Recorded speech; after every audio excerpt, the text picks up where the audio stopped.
Guys, it's me, Halloween Dan, doing a video today which is the sort of video I've done before, and I really enjoy doing these videos, I have to say. They're one of my favourite sort of topics in general, because what we're doing today, and we're going to have a little chat, a historical chat.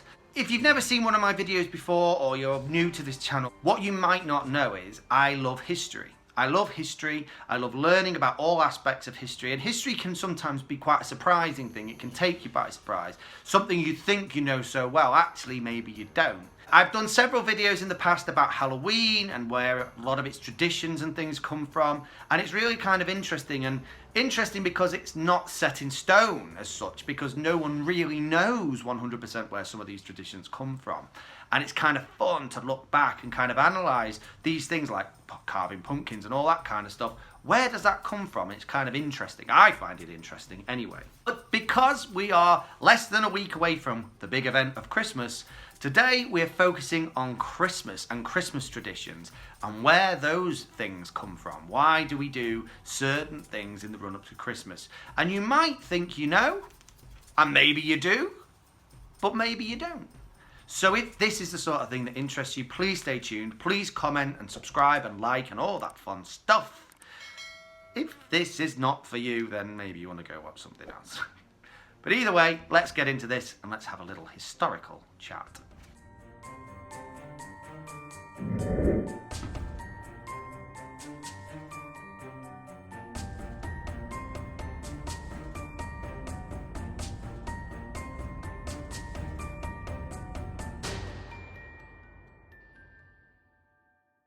So, Christmas. You might be wondering, well, what is there to know? What do you know that I don't? And you're right, maybe I don't know any more than you. I just find this a really interesting subject. Why we do certain things in relation to certain events. Why we have certain traditions. Christmas is a complex and bizarre one because we think we understand it and know it so well. We know the story, why we celebrate Christmas, the story of Christ and the Nativity. If you've grown up anywhere in the Western world or the English-speaking world, you'll know some part of the Christian story. The bizarre part is, though, that for that story, many of the traditions we all do, or very, very many of us do, don't really have much to do with that Christian story. Even its date. You might be thinking to yourself, what's its date got to do with? The 25th of December. Jesus can't help when he was born. Or can he? Historical scholars and pretty much anybody who is interested in history, archaeologists, even Christian scholars, all kind of agree that Christ wasn't born on the 25th of December. In fact, he wasn't born anywhere near December. He was more than likely born sometime in August or September, that kind of time of year, but definitely not December. So why do we celebrate Christmas on the 25th of December then? And the answer simply is that when the Roman Empire, all the way back in the 4th or 5th century, I can't quite remember, decided to become a Christian empire, it decided a whole bunch of things about how the future of Christianity would look.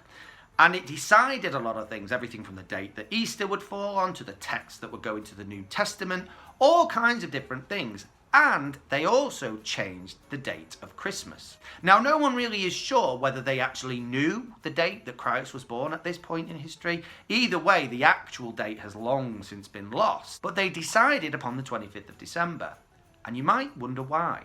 And their answer is the pagans. Before this, Rome had been a pagan empire, and paganism was the religion of Europe. What the Christians, early Christians did, which they knew would work, because the early Christians were very clever when it came to stuff like this, was rather than go barging in and telling everyone, there's a new religion and you have to do things this way or I'll get angry at you.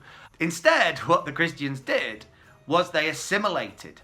And actually what they did often, instead of making the old religion and people change and form around this new religion, instead they changed around the old religion. They formed Christianity to absorb the old religion and the old traditions and the old customs. And at that time, probably the most significant pagan celebration took place on the 21st of December, otherwise known as the winter solstice. The winter solstice has been agreed now for many decades, was a massively important event to the early pagans and even the later pagans, and it's still celebrated to this day. Some even refer to it as another word you may have heard, Yule. Yule time, which has been absorbed into the Christian tradition. And it was a celebration of winter, and it was a celebration of the shortest day, and that light was going to return, and all these different things. And it was a very large festival that may have taken place over a couple of weeks, with the winter solstice being at its heart. And the early Christians realised that the best way to get people on board with a new religion was not to cast all that aside, but was to actually sort of envelop themselves within it. So they decided that the birth of Christ, one of the most important events on the Christian calendar, would be moved to the 25th of December, right in the heart of this pagan celebration. And that way, the pagans would look at it and think, well, it's not that different. They're feasting, they're drinking, they're celebrating their God and their customs, and they're doing very similar things to us as well. So actually, it's not that different. It's not something scary and foreign. It's actually very similar to what we're doing. And eventually, of course, it worked. And the original date of Christ's birth is long since forgotten, and we now just think of it as the 25th of December. The Christians went a step further with assimilating and taking on board traditions from the pagans as well. And we do many of them still to this very day. We don't maybe think of them as particularly pagan things, but they definitely are. The most obvious of this is the use of evergreens in decoration. To the pagans, anything that managed to survive the winter and still be alive on the other side of it and still have green leaves throughout the depths of winter was sacred and important and special and needed to be revered. All those plants like hollies and mistletoes and pines and yews, basically anything that kept its green colour throughout the winter, was given a certain degree of reverence by the pagans. And when Christianity kind of assimilated itself around the pagan celebration of the winter solstice, many of these traditions of hanging up bunting and wreaths of yew and holly and all these different evergreen plants continued on and stayed a part of the celebration, even though it had absolutely nothing to do with the birth of Christ and all that sort of stuff. It was easier to take it on board and make it a part of the Christian tradition than it was to try and get rid of it. And the most famous example of this, the thing that I think probably symbolises Christmas the most, is the Christmas tree. When you think about the Christmas tree, it is a completely bizarre concept, isn't it? Bringing in a tree, into your home and covering it in ornaments and decorations and lights. It looks lovely, but it makes literally no sense whatsoever, at least not within the Christian tradition. What has that got to do with celebrating the birth of Christ? But if you are a pagan, it makes a lot of sense, at least to some pagans maybe. The bizarre part about the Christmas tree is that it actually isn't a very old tradition, at least not for most of the world. The Christmas tree actually was a very Germanic, Central European thing. And though those people, it was a tradition that they probably held for centuries to decorate a tree and to put candles on a tree, maybe inside the home, maybe outside the home, it wasn't really a tradition anywhere else. And it harks back to this same idea, this same pagan idea of giving reverence to a tree that is able to miraculously survive the winter. But then how did it become a tradition that we celebrate now? And it's not just a Germanic thing, it's a worldwide thing. Anyone in the Christian world knows what a Christmas tree is. And the answer to that is the Victorians. Basically, 1800s, Queen Victoria marries a German prince named Albert. And he brings along with him all kinds of Germanic traditions, one of them being the Christmas tree. And because at the time, the royal family are not just celebrities in the UK, but celebrities everywhere. They're the most celebrity of celebrity, and everyone kind of looks up to them, and they were real trendsetters at the time. The royal family were, if it was good enough for the royal family, it was good enough for everyone. The royal family start putting up Christmas trees and putting presents under the trees and decorating, And these pictures are then put into newspapers and on postcards of the royal family enjoying their Christmas next to their Christmas tree. And suddenly a new fashion trend is born. It trickles down from the royal family through the aristocracy into the middle classes and eventually even the working classes, until before long the Christmas tree is just a part of how everybody celebrates Christmas. It spreads across what was then the British Empire, even into places like the US, where maybe there were some people maybe with Germanic heritage that already did this, but once the royal family give it the seal of approval and all these different parts of the world are doing this thing of putting up a Christmas tree, it becomes a worldwide phenomenon. And by the time we reach the 20th century, it is stuck in place as one of the main and largest symbols of Christmas. The Victorians actually are interesting because they gave us an awful lot of our Christmas traditions all around the world. Before them, Christmas was not really what we know it as now. It was a very simple occasion where you would go to church, you might have a feast or a meal or maybe drink. The children might receive very small gifts, but it wasn't on the scale of which we do it now or where the Victorians did it. And the Victorians kind of created the very imagery of what we think of at Christmas. Everything from Christmas cards to the Christmas tree to the different kind of decorations and ornaments that we might think of at Christmas. But perhaps the bizarrest thing the Victorians gave us was not so much a physical thing, but an idea of what Christmas should be and the perfect Christmas. Because the Victorians gave us the idea of the white Christmas. Now, this is the weird part, right? The UK in particular, because it kind of does stem from the UK, doesn't actually get a lot of snow most of the time. Its average temperature through the winter is not usually cold enough to get snow, at least not vast quantities of snow. The only places that ever really see a lot of snow are in the Highlands of Scotland, the mountains of Wales, the hilly areas of England, and occasionally if it's cold enough, but it's really a once in a blue moon type scenario and it only maybe lasts a day for most of the UK. But there was a period in the middle of the 1800s, sort of from the 1830s maybe till about the 1860s, particularly across Europe, where the winters were very, very cold. Colder than average. Colder than the average for them at that time. And this period of time is actually known as the Little Ice Age, where the summers were kind of dark and damp and they weren't as warm as they had been, and the winters were incredibly harsh and very snowy. No one really knows what caused this fluctuation in temperatures and this very cold weather for such a long, prolonged period of time.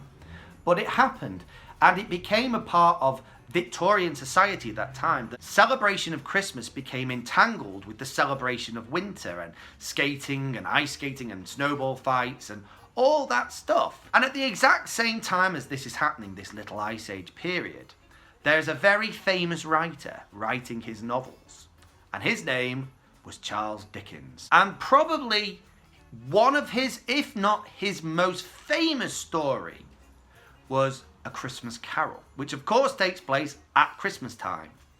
And in this book, everyone's heard it, Ebenezer Scrooge, Bar Humbug, and all that stuff.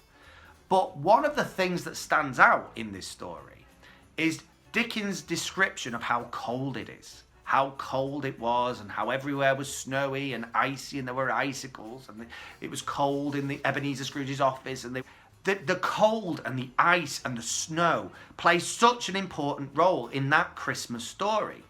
Even though in the decades before that story was released, winter in the UK wasn't really that cold or snowy, at least not that often, and certainly not in London, where of course the story is set. So the story becomes a bestseller all around the world, and it is the ultimate Christmas story. It describes Christmas in its zenith. It's all about the beauty and the greatness of Christmas. That's what that story is about, and Ebenezer Scrooge learning to love it again. And as it becomes a bestseller, at the exact same time in this very cold weather in Northern Europe, this idea is formed that Christmas is only really Christmas if it's snowy and cold. And it's a truly bizarre concept when you think about it, because most of the Christian world actually is in places where it doesn't snow that often. You know, like I just said, the UK doesn't really see that much snow, really. Anywhere in the Mediterranean part of Europe, no. Southern parts of America, Central America, South America, not really. Australia, not a lot. You're really just talking about the northern fringes of the Christian world. Even in those places, it doesn't always snow on Christmas. So it is kind of bizarre that we've interlinked Christmas and snowy cold weather so ingrained in our psyche that, you know, most of the decorations that we'll put up on a tree have an icicle or snowy kind of a symbology around it. You know, Santa lives in the North Pole, very snowy, very cold.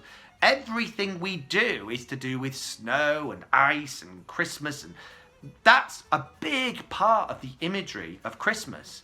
And yet, up until relatively recently in the story of Christmas, snowiness and iciness and cold didn't play even the smallest of roles in how we celebrated Christmas or how we thought about Christmas. I could go on forever, guys. There's so much to this. Just like with Halloween, there are so many facets to this. You could go on forever tearing it apart and looking at each individual tradition and where it comes from and why it's a part of what we do now. And that's something I love to do. I find it really interesting. But I just thought these few things might just kind of make you go, "Ooh, wow, I didn't know that," or "Oh, that's kind of interesting. I might look into that a little bit further." Because I love that sort of stuff. I love finding out why we do certain things and the way in which we do them. Why is it that it is a tradition in the first place? It's kind of interesting to me. And I think the more knowledge we gain about these sorts of things, actually the more interesting these things become. Knowing that the 25th of December wasn't actually Christ's birthday, it might take something away a little, perhaps, but it's also kind of interesting and takes you back to that time period when Christianity was really a very new religion. And I kind of like all that sort of stuff. It's interesting to me. And I hope at least some of this was interesting to you. Anyway, guys, thank you so much for watching, and I will see you in the next one. Keep it spooky. Bye.